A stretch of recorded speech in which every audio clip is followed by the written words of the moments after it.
चलिए, आपके पास एक पहली शीट होगी इनडायरेक्ट फंक्शन करके। ठीक है, पहले एक बार बेसिक फिर से याद दिला देता हूँ। जूम करते।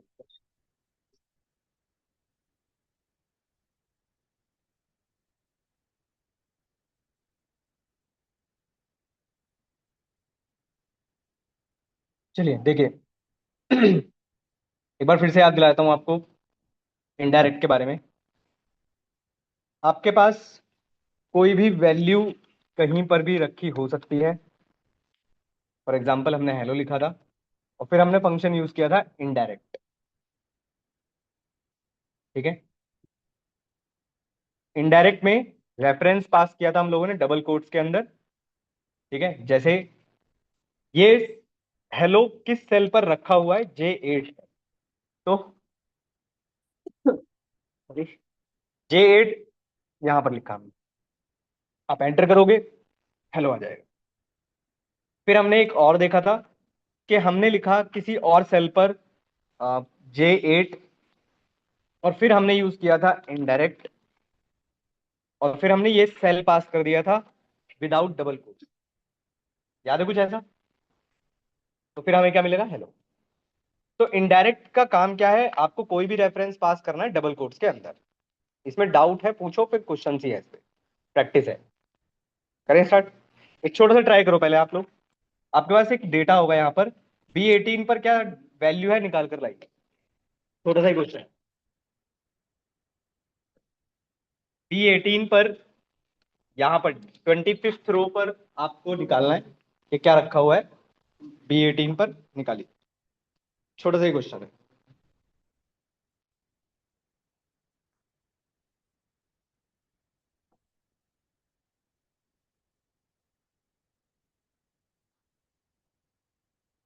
ठीक है, देखो इसका फायदा क्या है। अब थोड़ा समझने की कोशिश करना। आपने यहाँ पर भले ही ये लिखा हो ना, B18, आपने लिखा होगा इनडायरेक्ट और ये सेल को सेलेक्ट कर दिया होगा और आउटपुट आ गया होगा। ठीक है, अब इसका फायदा क्या है भाई, इसका फायदा ये है कि आपने यहां पर B18 लिखा है ना, तो इसका मतलब है मैं तो इनमें से कुछ भी किसी भी सेल का एड्रेस लिख सकता था। भाई फॉर एग्जाम्पल अगर मुझे किसी और का चाहिए, फॉर एग्जाम्पल हम लेते हैं, जैसे मुझे D18 का चाहिए तो मैं बस यहां पर चेंज कर दूंगा तो मुझे उसका मिल जाएगा। अब बात करते हैं इसके थोड़े से एडवांस।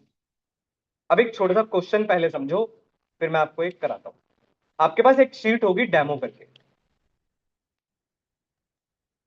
ठीक है, इस डेमो में आपके पास B3 से लेकर N3 तक डेटा दिया हुआ है। और क्वेश्चन ये है, अभी फिलहाल के लिए बस इतना सा क्वेश्चन है कि C3 से लेकर, मतलब जनवरी से लेकर आपको जून तक का सम करना है। ठीक है, बट फिर से क्वेश्चन सुन लो। जनवरी से लेकर जून तक का सम करना है, पर वो सम मुझे चाहिए इस वाली शीट पर, इनडायरेक्ट वाली शीट पर। क्वेश्चन समझ में आया क्या करना है, ये फिर से समझाओ। देखो, आपके पास एक शीट है इनडायरेक्ट फंक्शन करके और एक शीट है डेमो।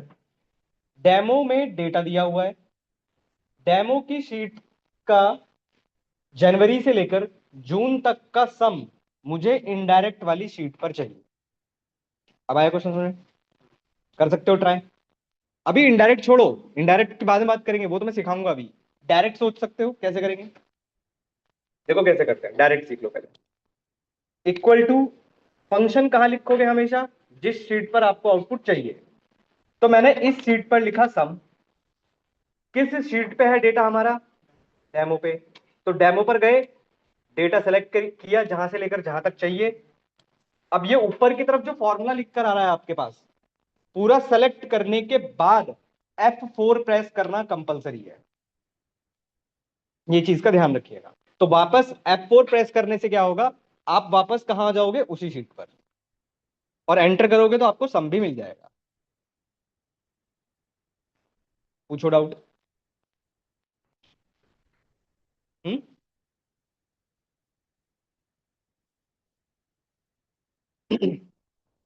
देखो फिर से एक बार देख लो। सम का फंक्शन मैंने लिखा इनडायरेक्ट वाली शीट पर, ठीक है, डेमो की शीट पर गए, जिस भी सेल का आपको सम चाहिए था वो सेल सेलेक्ट किया आपने, और ऊपर की तरफ जो ये फॉर्मूला लिख कर आ रहा है पूरा सेलेक्ट करके F4 प्रेस किया तो वापस उसी शीट पर आ जाएंगे। आप एंटर प्रेस करोगे तो आपको सब पूछे डाउट।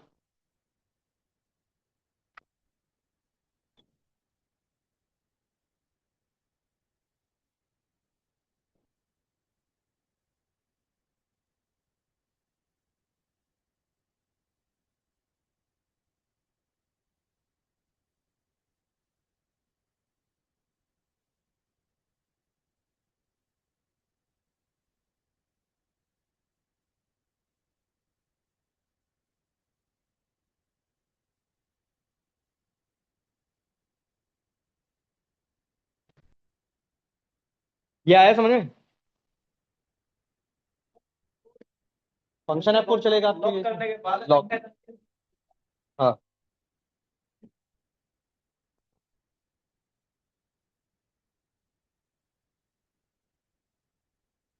हो गया। अब एक चीज समझो कि यहां पर आपको स्टेप कितने लगे,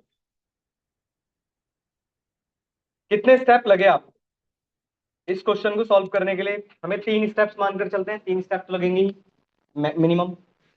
अब जरा इसका एक तरीका और देखते हैं, थोड़ी सी मेहनत समझना, थोड़ी सी कोशिश करते हैं। अच्छा, मुझे बस इतना और बता दो भाई, आप लोगों को ये समझ में आ रहा है कि इस लाइन को हम लोग पढ़ेंगे कैसे, ये वाली लाइन? भाई हम इसको ऐसे ही तो पढ़ेंगे कि सम करना है। किसका सम करना है? डेमो की शीट पर एक्सक्लेमेशन मार्क का मतलब पता है आप लोगों को? सेल रेफरेंस याद है कुछ? हमने ये पढ़ा है, एक बार मेरे को याद दिलाओ यार, मेरे को याद नहीं आ रहा, मैंने इस बैच में पढ़ाया है नहीं पढ़ाया? एक सेकंड। नहीं पढ़ाया? बहुत बढ़िया, याद दिला दो मेरे को। मैंने आप लोगों को इसके बारे में कुछ बताया है अभी तक? एक होता है स्क्वायर ब्रैकेट, एक होता है कोट्स, सिंगल कोट्स, एक होता है सिंगल कोट्स, और एक होता है एक्सक्लेमेशन मार्क। कुछ ऐसा पढ़ा है? नहीं, कोई बात नहीं। देखो, स्क्वायर ब्रैकेट रिप्रेजेंट करता है वर्क बुक को, ठीक है, ध्यान रखिएगा। सिंगल कोट्स रिप्रेजेंट करता है वर्कशीट को। अभी मैं समझाऊंगा सब कुछ, ठीक है। और एक्सक्लेमेशन मार्क रिप्रेजेंट करता है सेल रेफरेंस को, ठीक है, ध्यान रखिएगा। स्क्वायर ब्रैकेट रिप्रेजेंट करता है वर्कबुक को, सिंगल कोट्स रिप्रेजेंट करते हैं वर्कशीट को, और एक्सक्लेमेशन मार्क रिप्रेजेंट करता है सेल रेफरेंस को। यहां तक कोई डाउट? अब जरा यहां पर समझते हैं इस फॉर्मूले में क्या लिखा है, ये अभी हम यूज करेंगे, मैं इसलिए बता रहा हूं आपको। देखो ये कैसे लिखा हुआ है, हमने कहा सम करो। सम किसका करना है भाई? ये किसका नाम है? शीट का नाम है। एक्सक्लेमेशन मार्क आता है सेल रेफरेंस के लिए। किस सेल का सम करना है वो सेल यहां लिखी हुई है, सही है। अब जरा बात करते हैं कि अगर मैं बिना शीट पर जाए इस फॉर्मूले को लिखते तो हम कैसे लिखते। जैसे फॉर एग्जांपल समझते हैं, यहां आपके पास ना लिखा होगा, यहां पर ये लिखा हुआ है ना J3K3। इसको क्या हम कैसे पढ़ेंगे? डेमो की शीट का J3 से लेकर K3 तक का सम करना है। भाई अगर मैं J3 और K3 यहां पर देखूं, G3 सॉरी, G3 ये है और K3 आपका ये है, मतलब इतना सम हमको करना है। अब इस फंक्शन को हम इनडायरेक्ट से अगर करने जाएंगे तो कैसे करते हैं, या पहले डायरेक्ट से समझ लो। अगर मैं इस फंक्शन को डायरेक्ट से करने जाता तो भाई हम यही तो करते, मैं यहां साइड में कर देता हूं, इक्वल टू सम, दूसरी शीट पर जाते, G3 से लेकर K3 तक का डेटा सेलेक्ट करते, F4 और एंटर, यही आता हमारे पास। अब फिर से समझना, एक सेकेंड। अब देखो जरा इनडायरेक्ट से कैसे करते हैं इसको।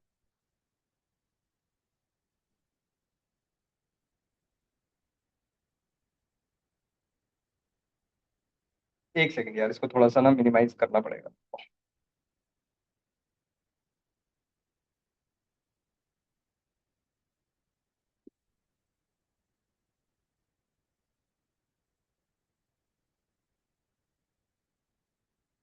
इसको थोड़ा सा और। मुझे बस इतना बताओ, आपको ये फॉर्मूला समझ में आ रहा ना?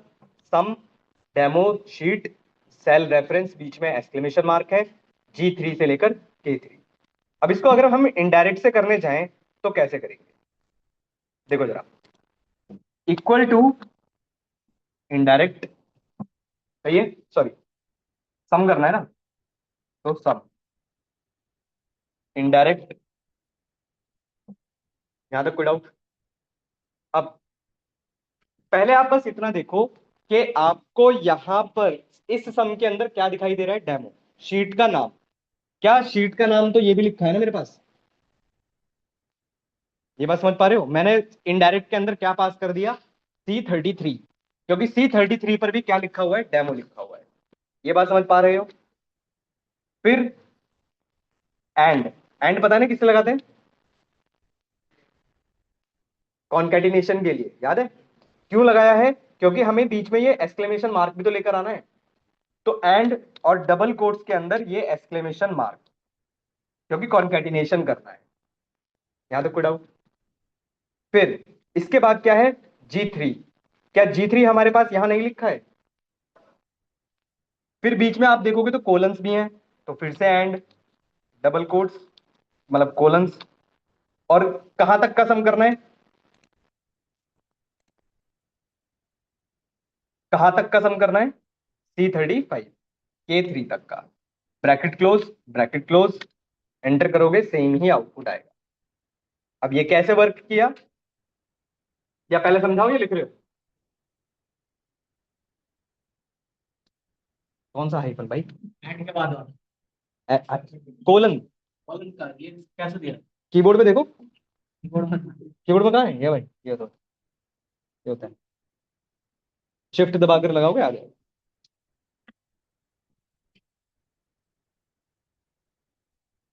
लिखो, फिर मैं इसको दोबारा समझाता हूँ ये कैसे वर्क किया।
लिखा? समझाऊं?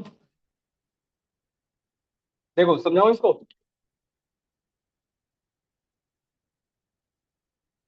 देखो, एक बार समझ लेते हैं। देखो, ये कैसे लिखा हुआ है? ये कुछ ऐसे लिखा गया है, इक्वल टू सम, सम के अंदर इनडायरेक्ट, ब्रैकेट। अब आप ये देखो, क्या यहां पर C33 लिखा है? तो C33 का मतलब हो गया ये वाली सेल। तो यहां पर मुझे दिखाई क्या देगा? डेमो। ये बात समझ पा रहे हो? बताओ। अब उसके बाद ये कॉन्केटिनेशन के लिए एक्सक्लेमेशन मार्क, तो एक्सक्लेमेशन मार्क भी आ गया। फिर C34 पर क्या मिलेगा? G3, तो यहां पर हमको दिखाई देगा G3। फिर बीच में कोलन्स हैं, तो कोलन्स भी आ गए। C35 पे क्या है? K3। अब ये अगर पूरा सॉल्व होगा, इनडायरेक्ट का पोर्शन, तो क्या ये इसकी तरह नहीं बन जाएगा? ये बात समझ पा रहे हो? हाँ बोलो।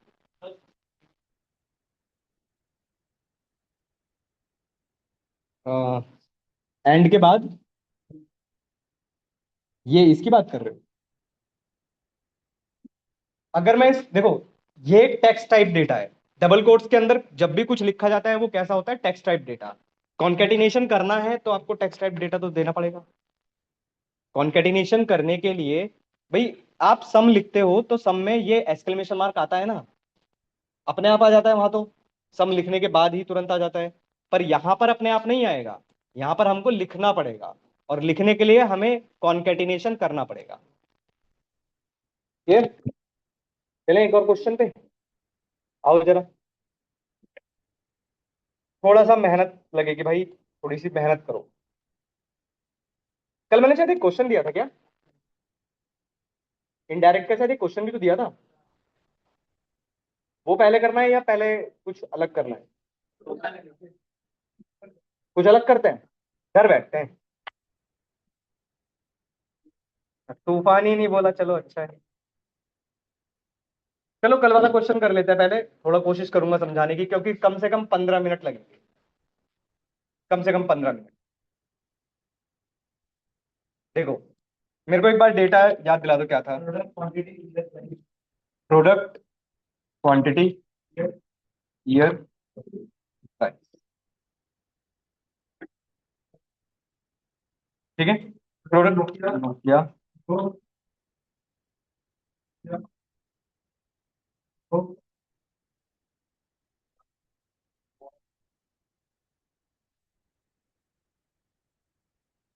क्वांटिटी कुछ भी ले लेते हैं, कुछ भी ले लो, उससे कोई फर्क नहीं पड़ेगा, उससे कोई फर्क नहीं पड़ेगा, हमारे पास डेटा क्या है उससे तो कोई ऐसा मैटर नहीं है। ठीक है, इससे कोई फर्क नहीं पड़ेगा क्या प्राइस है क्या है। Sure. थोड़ा कोशिश करना भाई इसको समझने की।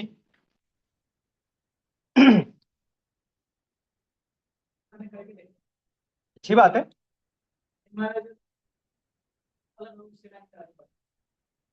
तो फिर गलत है। वो तो गया था बिना लेकिन बहुत कई बार मुझे सिंगल सिंगल। हाँ तो कब तक करोगे ऐसा? चलो कोई बात नहीं। क्वेश्चन ये था ना आपका, कि आपको एक शीट दी गई थी, और इस शीट का नाम था प्रोडक्ट्स, हमने ये रखा था ना, इसका नाम हमने रखा था प्रोडक्ट्स, और फिर हमने एक शीट बनाई थी नोकिया, और क्वेश्चन ये था कि आपको इस शीट पर, प्रोडक्ट नोकिया वाली शीट पर सिर्फ नोकिया के ही प्रोडक्ट्स लेकर आने। यही क्वेश्चन था हमारा। ध्यान से समझते रहना, लिखते रहना, पहले तो लिखता मत, पहले समझ लो, एक काम करो, ना समझ में 2 बार पूछ लेना, पर समझ लेना, क्योंकि ये रिक्वायरमेंट आ जाती है भाई कंपनीज वगैरह में ना, बहुत बार रिक्वायरमेंट आती है ये। ठीक है, समझो। अच्छा ये बताओ, हम लोगों ने अभी तक लार्ज और स्मॉल के बारे में कुछ पढ़ा है? लार्ज पैक की बात नहीं कर रहा हूं, आपके मन में तो वही आए। आओ, चलो एक बार समझ लेते हैं पहले। पहले मुझे बताओ, अच्छा मैक्स मिन तो पढ़ चुके हो ना हम लोग? देखो जरा, पहले समझ लो, फिर मैं समझाऊंगा।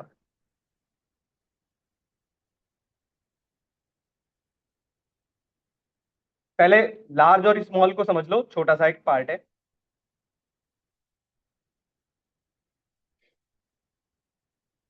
देखो,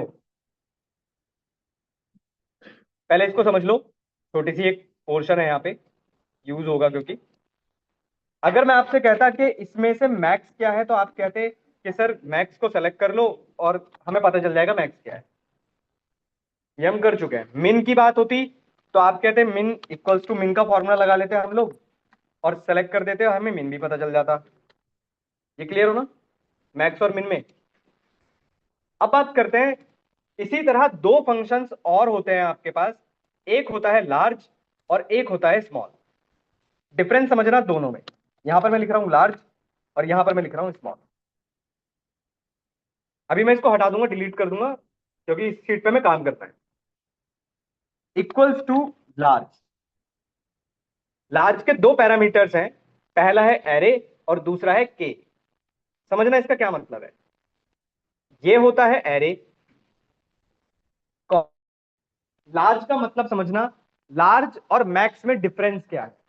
मैक्स सिर्फ इसमें से मैक्सिमम वैल्यू को ही बता सकता है, ठीक है। बट लार्ज ये कहता है कि आपको इसमें से फर्स्ट हाईएस्ट नंबर कौन सा है वो निकालना है। तो फर्स्ट हाईएस्ट नंबर कौन सा है? 13,000। फिर आपसे अगर किसी ने ये पूछ लिया कि सेकंड हाईएस्ट बताओ, फिर थर्ड हाईएस्ट बताओ, फोर्थ हाईएस्ट बताओ, फिफ्थ हाईएस्ट बताओ, अगर ऐसा कुछ पूछा जाता है तो आप लार्ज का यूज करते हो। फॉर एग्जाम्पल, एरे सेलेक्ट कर दिया हमने और मैंने यहां लिखा 1, इस के की जगह पर मैंने लिखा है 1। तो इस 1 का क्या मतलब है? इस एरे में से फर्स्ट लार्जेस्ट नंबर। ठीक है, इक्वल टू लार्ज, फिर से एरे सेलेक्ट किया आपने फॉर एग्जाम्पल, और आपने लिखा 2। तो इस 2 का क्या मतलब है यहां पर? Second largest. इसी तरह अगर आपने लिखा लार्ज और फिर से एरे सेलेक्ट किया आपने और आपने लिख दिया सपोज करिए 3, तो थर्ड लार्जेस्ट। अब स्मॉल कराने की रिक्वायरमेंट है, इक्वल टू स्मॉल, वही सेम एरे कॉमा 1। तो first smallest number 101 equal to small comma 2, second smallest number 123, आता हूं उस पर भी। ठीक है, कॉमा 3। ठीक है, अब जो एक ये क्वेश्चन पूछ रहे हैं इनका भी मैं आंसर कर देता हूं।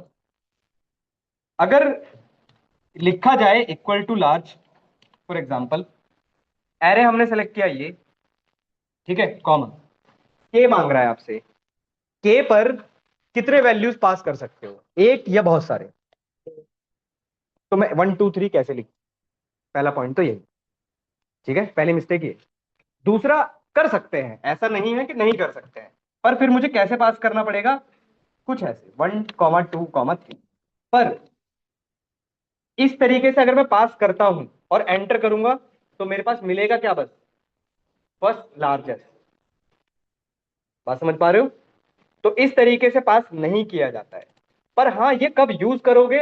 आपसे अगर किसी ने ये कह दिया कि फर्स्ट 3 लार्जेस्ट नंबर का सम करिए।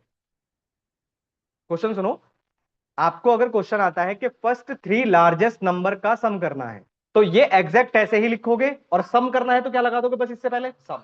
बस, बस इससे पहले क्या लगा दोगे? सम। ये तब यूज किया जाता है।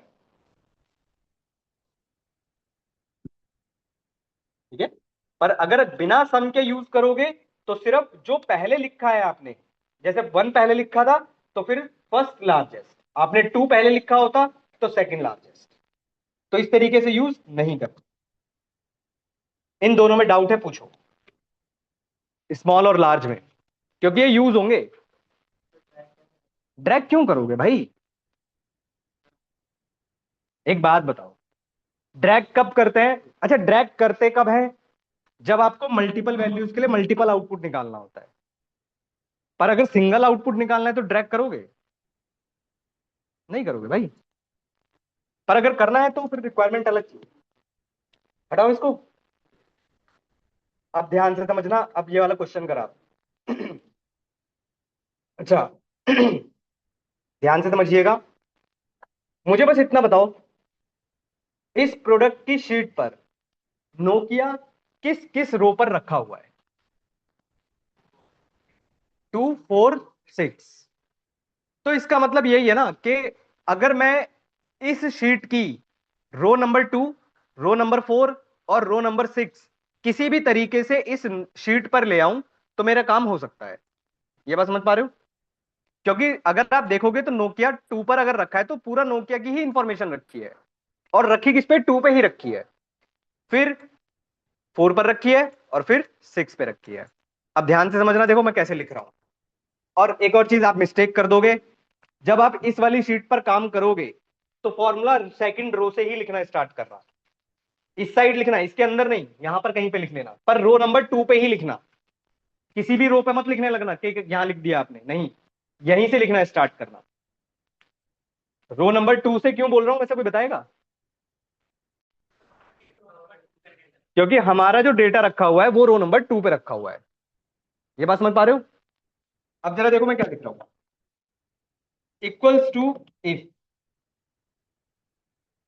अगर अगर प्रोडक्ट की शीट का A2 और मैंने इसको सेलेक्ट करके F4 किया, तो मुझे बताओ ये कुछ ऐसा पढ़ पा रहे हो कि प्रोडक्ट की शीट का A2 सेल उठा रहे हैं हम लोग?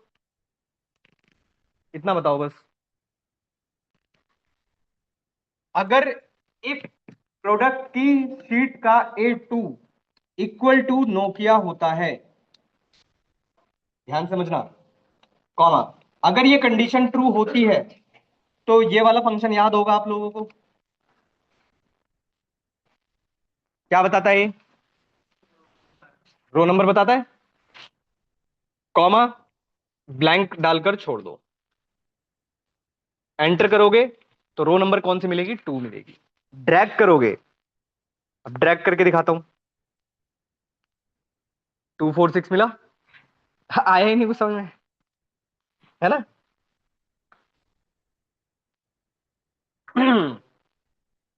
आ जाओ, देखो जरा, मुझे बस इतना बताओ, आप लोगों को ये समझ में आ रहा है कि यहां लिखा है equals to if product A2, तो इससे मैं बस इतना ही तो समझ पा रहा हूं कि प्रोडक्ट वाली शीट का आप सेल कौन सा उठा रहे हो? A2। उस पे क्या मिलेगा? उस पे नोकिया रखा हुआ है ना, तो इसका मतलब है यहां मुझे क्या मिलेगा? नोकिया इक्वल्स टू, ये किसके बराबर हो? अगर नोकिया के ही बराबर हो तो इक्वल्स टू, यहां पर भी नोकिया लिखा है, तो ये कंडीशन ट्रू है या फॉल्स है? भाई ए प्रोडक्ट के A2 पर क्या रखा हुआ है? नोकिया। क्या वो नोकिया के बराबर है? हाँ है बराबर। तो इसका मतलब है ये कंडीशन हमारी कैसी है? ट्रू है। अगर ये कंडीशन ट्रू है तो आपको रो का फॉर्मूला याद होगा, क्या बताता है आपको? Row number. अब रो के अंदर आपने कोई भी पैरामीटर पास नहीं किया, तो आपने पर लिखा किस रो पे है फॉर्मूला? इस शीट में देख लो, किस शीट पर किस रो पर लिखा है? सेकंड पे ही तो लिखा है, तो इसका मतलब है मुझे यहां पर क्या मिल जाएगा? 2 मिल जाएगा। अब सपोज करो जब आपने ड्रैग किया, ड्रैग करने के बाद ये A3 हो गया होगा। अब A3 पर क्या लिखा हुआ है? सपोज करो वीवो लिखा हुआ है। क्या वीवो और नोकिया बराबर हैं? कंडीशन फॉल्स, तो क्या मिल गया? ब्लैंक। फिर फोर्थ पर गया, फिर सिक्स पे गया। इस फॉर्मूले से बस इतना काम हुआ। आपने क्या किया इस फॉर्मूले से? इस फॉर्मूले से आपने बस ये कर लिया कि इस शीट पर जिस जिस रो पर नोकिया रखा हुआ है वो रो का नंबर आप यहां ले आए। बताओ, अभी भी समझ में नहीं आया? देखो जाएंगे 20 मिनट कम से कम जाएंगे इसमें। हम्म, कोई नहीं, समझ में तो आना चाहिए, चले तो जाएं, ठीक है। अरे अभी भी समझ में नहीं आया? फॉर्मूले से नोकिया नहीं आ रहा है, फॉर्मूले से रो नंबर आ रहा है।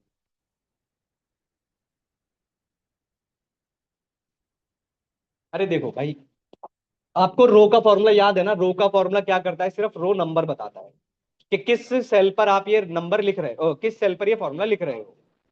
हम ये कह रहे हैं कि इस शीट का अगर A2 नोकिया के बराबर होता है तो रो नंबर निकाल लीजिए बस। लिखा इसको? सब उड़ गया? नहीं आया? क्या नहीं आया?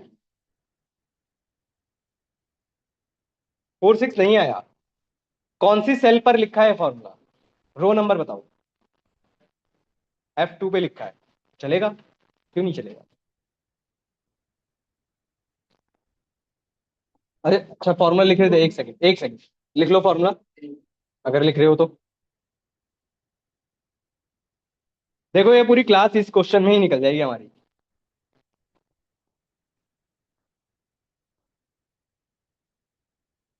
ये स्पेस कहाँ से आ गया बीच में? ये स्पेस कहाँ से आ गया?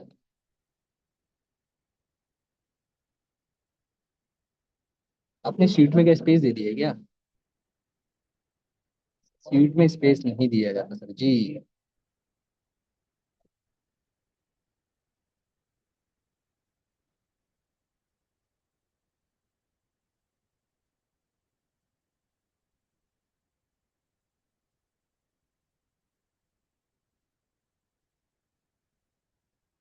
आपके में F4 चलता है। अब ड्रैग करिए। अच्छा लॉक कर दिया, सॉरी।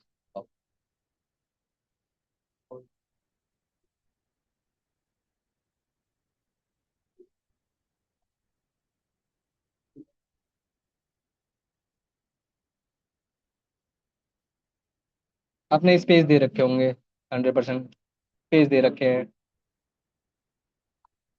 स्पेस क्यों देते हैं आप लोग? अरे भाई स्पेस मत दीजिएगा कहीं पर भी। स्पेस। हाँ, F4 प्रेस करिए, सेलेक्ट करके F4 प्रेस करिए तब आएगा।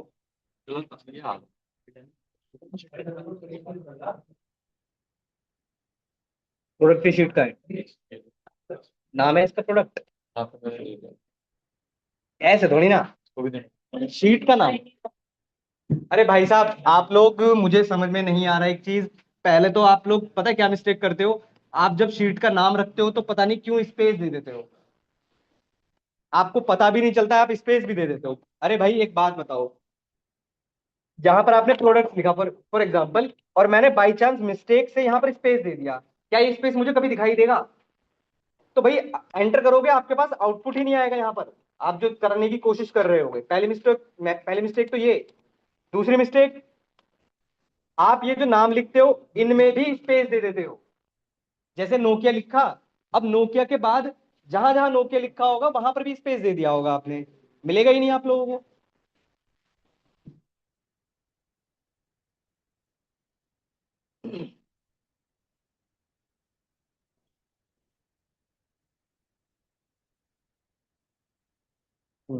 जाओ उस पे, एक मिनट, एक मिनट। यहाँ क्यों स्पेस दे दिया है? यहाँ क्यों स्पेस दे दिया है?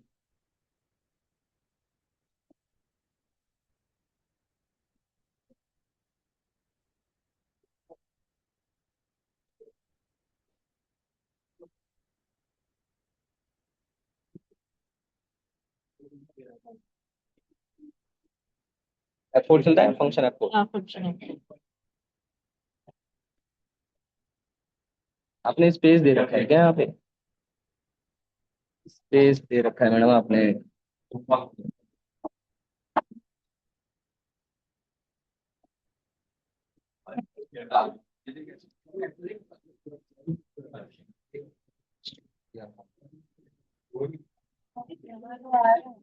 नोकिया की स्पेलिंग गलत है क्या? हाँ, अभी बताया था ना मैंने, सिंगल कोट किसको रिप्रेजेंट करता है? वर्कशीट को। डबल कोलन टेक्स्ट को रिप्रेजेंट करता है। सिंगल कोलन आपका शीट को रिप्रेजेंट करता है। भाई ये स्पेसिंग की गलती मत करिएगा, मैं फिर से बोल रहा हूं आप लोगों को। आ गया इतना? नहीं आया? नहीं आया? क्या नहीं आया? डेटा नहीं आया? हाँ,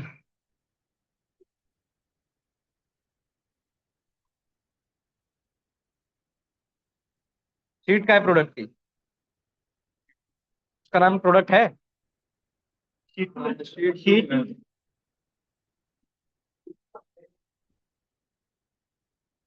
चलो आगे आओ, नेक्स्ट समझिए। अब एक पॉइंट फिर से समझो।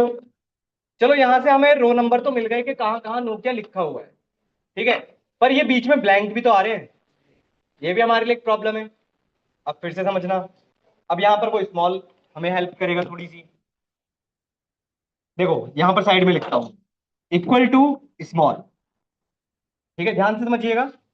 एरे मैंने सेलेक्ट किया ये, आप पूरा ले सकते हो, इतना ले लो बहुत है, ठीक है। कॉमा। अब आपसे अगर पूछा जाए फर्स्ट, अगर मैं यहाँ वन लिखता हूं, तो वन लिखने पर तो बस यही होगा ना कि फर्स्ट स्मॉलेस्ट मिल जाएगा। टू लिखोगे तो सेकंड स्मॉलेस्ट मिलेगा। तो यहां पर हमें डायनेमिक बनाना पड़ेगा। तो डायनेमिक बनाने के लिए ध्यान से समझना मैं क्या लिख रहा हूं, कोशिश करना समझने की। रोज रोज में मैंने सेलेक्ट किए 2 आएगा क्या, रो ही लिख लेते हैं डायरेक्ट। अगर मैं यहां पर रो लिखता हूं, हाँ ठीक है, रो रो, यहां मैंने रो लिखा, रो -1, ये कितनों को समझ में आ रहा है?